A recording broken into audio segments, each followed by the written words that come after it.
இந்த குடும்பத்துக்கு வாயாலே உங்களை வெளியே போக சொல்லி உங்களை அனாதையாக்கி காட்டுறேன்.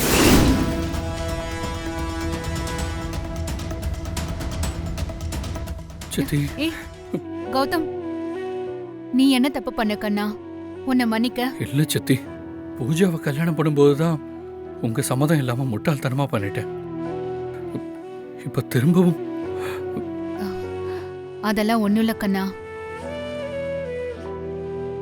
அந்த இடத்துல யாரா இருந்தாலும் இதத்தான் பண்ணிருப்பாங்க. என் கவலை எல்லாம் ஏதோ ஒரு சந்தர்ப்ப சூழ்நிலையாலையும் வற்புறுத்தலாலையும் தான் ஒரு பொண்ணு கழுத்துல தாலி கட்ட வேண்டிய நிலைமை இருந்திருக்கே தவிர, எங்களால உனக்கு ஒரு நல்ல வாழ்க்கைய அமைச்சு தர முடியலையேன்னு தான் கஷ்டமா இருக்கு.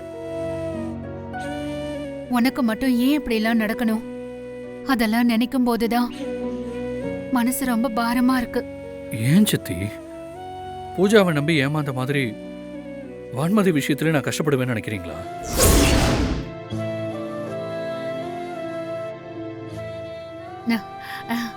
இல்ல கண்ணா, அது வந்து எனக்கு புரியுது சித்தி. பூஜாக்கு என் மேல இருந்தது காதல் இல்ல, பணத்தாசை. அதனாலதான் என்ன உங்ககிட்ட இருந்து பிரிச்சு கூட்டிட்டு போயிட்டா. ஆனா வான்மதி அப்படி இல்ல சித்தி. அவ ரொம்ப நல்ல பொண்ணு. என்ன கொஞ்சம் முன்கோபம் அதிகம், எடுத்து சொன்னா கேட்டுப்பா. மத்தபடி நம்ம குடும்பத்துக்கு ஏத்த பொண்ணு, நம்ம குடும்பத்தை உடையாம பாத்துப்பா. அந்த நம்பிக்கை எனக்கு இருக்கு சித்தி. நீங்க என்ன சித்தி நினைக்கிறீங்க?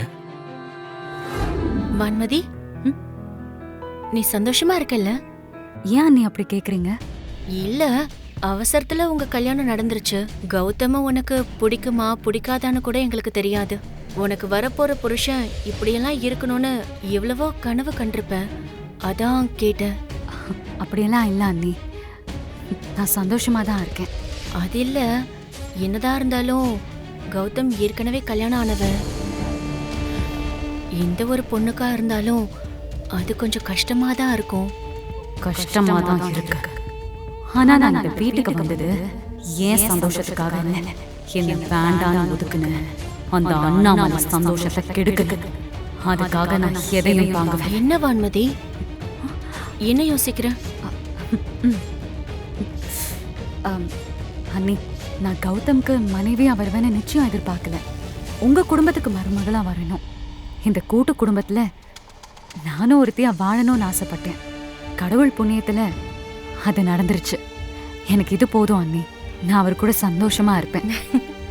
உன்ன மாதிரி ஒரு மனைவி கிடைச்சதுக்கு கௌதம் தான் ரொம்ப கொடுத்து வச்சிருக்கணும். அவனும் ரொம்ப நல்லவன் தான், பத்திரமா பாத்துப்பான்.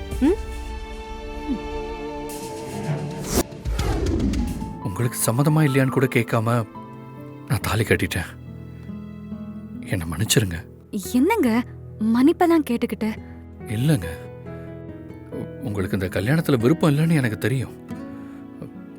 ஏன்னா உங்களுக்கு வரப்போற ஹஸ்பண்ட் எப்படி இருக்கணும்னு ஒரு எதிர்பார்ப்பு இருக்கும்ல. நான் அதுக்கு தகுதியானவனா இல்லையான்னு எனக்கு தெரியாது. ஸோ முதல்ல நாம் 2 பேரும் ஃப்ரெண்ட்ஸாக பழகலாம். இந்த வீட்டை பொறுத்த வரைக்கும் வேணா நம்ம புருஷன் பொண்டாட்டியா இருக்கலாம். ஆனால் இந்த ரூமுக்குள்ள வந்துட்டா நாம் 2 பேரும் ஃப்ரெண்ட்ஸ் தான். நான் எந்த விதத்துலையும் உங்ககிட்ட அட்வான்டேஜ் எடுத்துக்க மாட்டேங்க. அதில் நான் ரொம்ப தெளிவாக இருக்கேன். நீங்களும் நான் தாலி கட்டிட்டேங்கிறதுக்காக என்னை ஏற்றுக்கணும்லாம் அவசியம் கிடையாது. நம்ம 2 பேரும் ஃப்ரெண்ட்ஸாக பழகி ஒருத்தருக்கு ஒருத்தர் புரிஞ்சுக்கிட்டு அது காதலாக மாறினா சேர்ந்து வாழலாம். இல்லைன்னா அடுத்து என்ன பண்ணுறதுன்னு யோசிக்கலாம். என்னங்க, நான் ஏதாவது தப்பாக சொல்லிட்டேனா? சேச்சே, அப்படியெல்லாம் இல்லைங்க. என் மனசுல என்ன தோணுச்சோ அதுதான் நீங்களும் சொல்லிருக்கீங்க. சந்தர்ப்ப சூழ்நிலையால நானும் உங்களை பெரிய சங்கடத்துல தள்ளிட்டேன். என்னையும் மன்னிச்சிடுங்க. இனி நீங்க சொன்ன மாதிரியே நம்ம ஃப்ரெண்ட்ஸா இருக்கலாம். அப்பா, ரொம்ப தேங்க்ஸுங்க. டைம் ஆச்சு, தூங்கலாமா?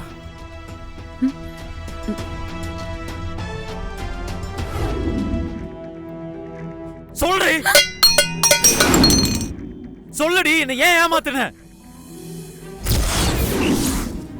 என்னாச்சு வருண்? ஏன் ஒரு மாதிரி நடந்துக்கிறீங்க? எனக்கு பயமா இருக்கு. ஏய், நடிக்காத. நான் கல்யாணம் வேணாம், பிடிக்கல, நிறுத்திட்டேன்னு எத்தனை தடவை சொன்னேன்? ஒவ்வொரு தடவையும் கேட்டுட்டு சரி சரின்னு சொல்லிட்டு எதுக்குடி இப்படி நம்ப வச்சு ஏமாத்துன?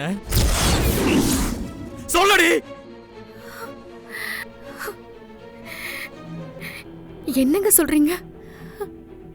காலையில இருந்து நல்லா தானே இருந்தீங்க, இப்போ ஏன் இப்படி எல்லாம் பண்றீங்க? பண்றதெல்லாம் நீ பண்ணிட்டு நான் ஏன் இப்படி பண்ணேன்னு விளக்கம் கேக்குறியா? நம்ப வச்சு துரோகம் பண்ணா அது எவ்வளவு வலியா இருக்கும்னு உனக்கு தெரிய வேணா?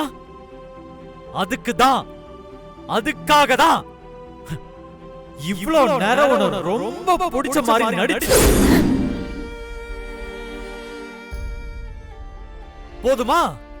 போதுமாடி?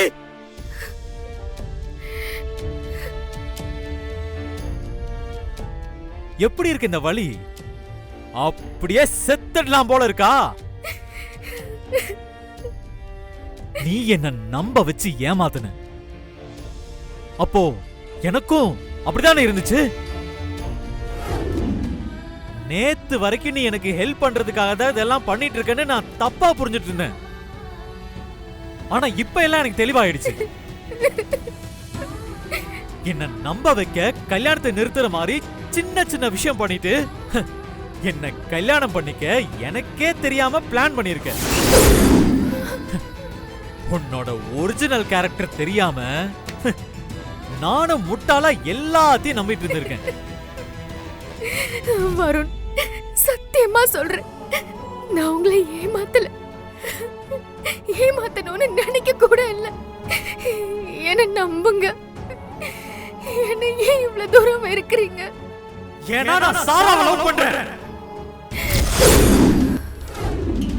எங்க அம்மாவை அவனுக்கு ரொம்ப பிடிக்கும். இப்ப கூட எங்க அம்மாவுக்கு ஒரு பிரச்சனை வந்ததும் சிலையை கண்டுபிடிக்க அவ்வளவு வந்தான்.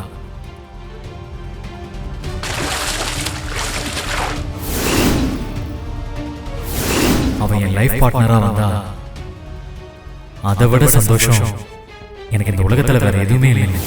அவர் சாராவை சொல்லிருக்காரு, நம்ம தான் தப்பா நினைச்சுக்கிட்டோம் போல. நீங்க என்ன சொல்ல வந்தேன்னு கேட்காம இப்படி தொங்க விட்டுட்டு போன்றீங்களே. சொல்லுங்க. நானும் சாராவும் லவ் பண்றோம்.